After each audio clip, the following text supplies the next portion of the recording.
Halo semuanya, welcome to Ngobras Ngobrol Asik. Nama saya Kenneth dari Secondary One National Global School. Halo Mr. Lucky. Halo. Ini ada banyak pertanyaan dari parent ya. Jadi di parenting class, cara Jitu membuat anak tangguh tanggal 25 kemarin, ternyata antusiasme peserta luar biasa ya.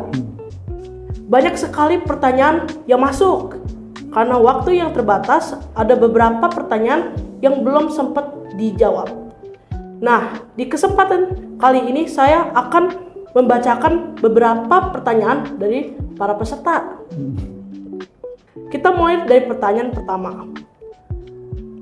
Pak Lucky, saya ingin bertanya. Anak saya ketika bermain di lingkungannya, saya melihat dia cenderung sangat dominan. Misalnya, dia sering mengatur teman-temannya. Apakah sikap seperti ini wajar untuk anak usia 6 tahun?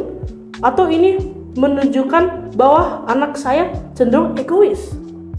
Oke, so ya ini normal karena tergantung daripada kepribadian anak itu.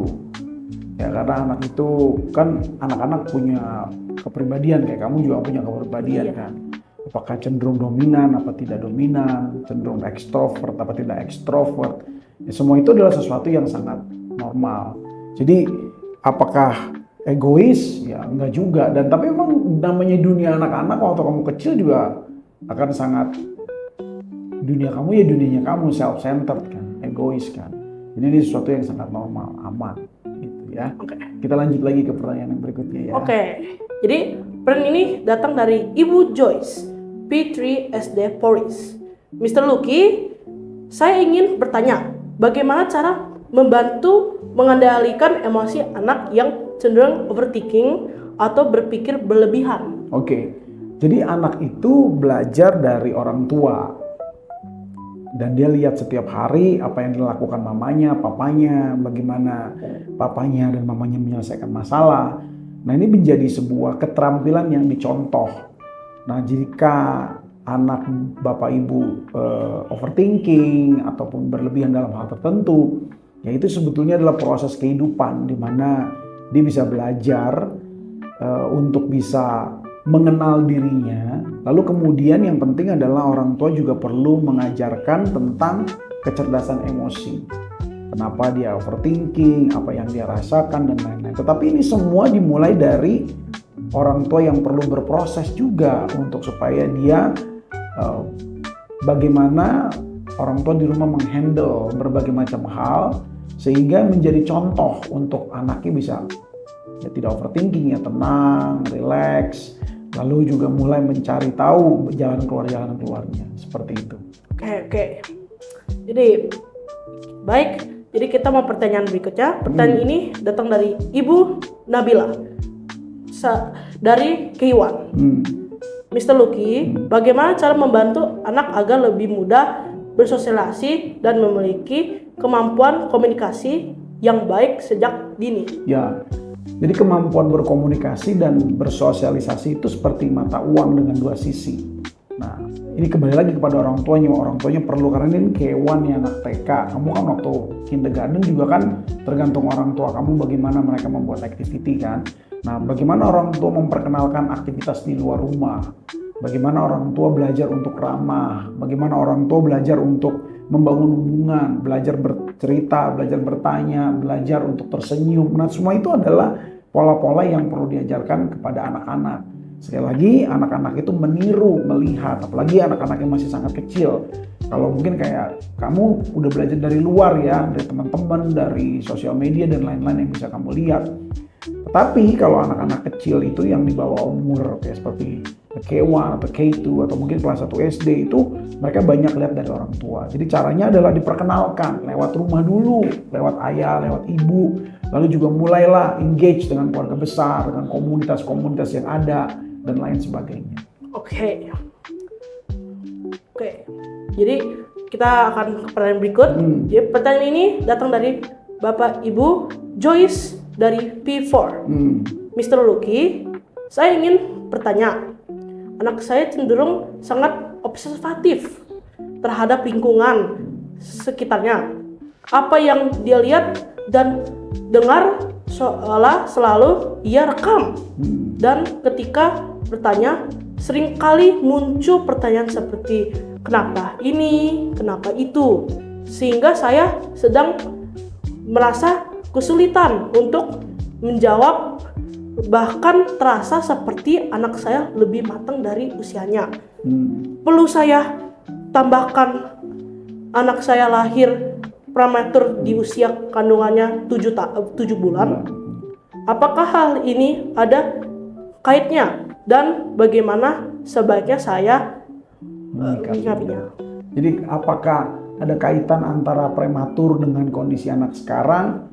Ya, saya tidak bisa jawab dengan jelas. Kenapa? Karena itu bukan ranahnya saya. Nanti mungkin ke dokter dan lain-lain. Tetapi kalau anak-anak itu melihat, lalu punya rekaman, lalu banyak bertanya, itu sesuatu yang normal.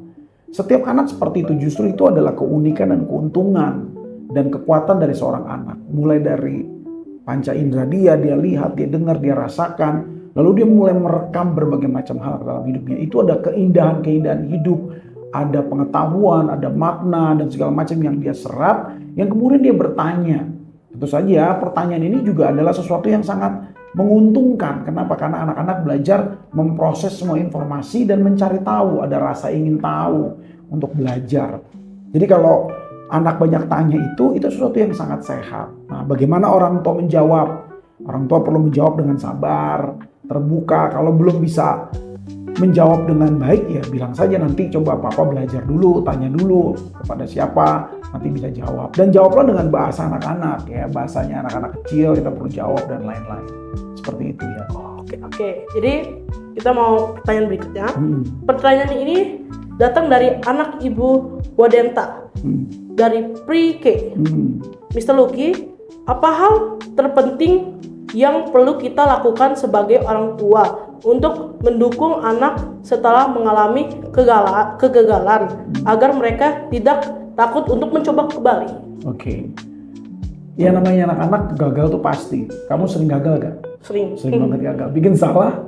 Iya, Nah, sekarang nih ngomong aja deg-degan gak rasanya? Jadi Ya, nanti habis ini keluar mikir gak? Aduh tadi kenapa ya aku begitu? Kenapa aku kok deg-degan begitu gak? Iya. Nah itu normal. Itu hidup kan. Hidup itu kan kita belajar lalu kita bertumbuh. Nah anak-anak yang mengalami kegagalan atau kesalahan yang perlu dilakukan orang tua adalah menerima. Jangan meminta, memaksakan, menargetkan sesuatu, tapi hadir di sana. Coba kalau kamu lagi tanding, lagi main terus kamu kalah, terus ada papa, ada mama senyum sama kamu, peluk kamu, seneng nggak kamu? Senang. Rasanya gagal itu hilang nggak? Iya. Tapi kalau misalnya kamu udah kalah, gagal, terus mama papa paksa kamu, omelin kamu, rasanya gimana? Gak kayak sedih dikit. Sedih dikit ya. Nah seperti itu ya. Jadi orang tuanya perlu hadir, menerima, memeluk, dan belajarlah untuk memahami perasaan anak itu. Nanti di kemudian hari pada saat merasa amannya sudah baik, anak-anak itu bisa mulai berprestasi. Seperti itu. Oke. Ya. Oke, ini pertanyaan terakhir ya. Terakhir ya. Pertanyaan ini datang dari orang tua Eire.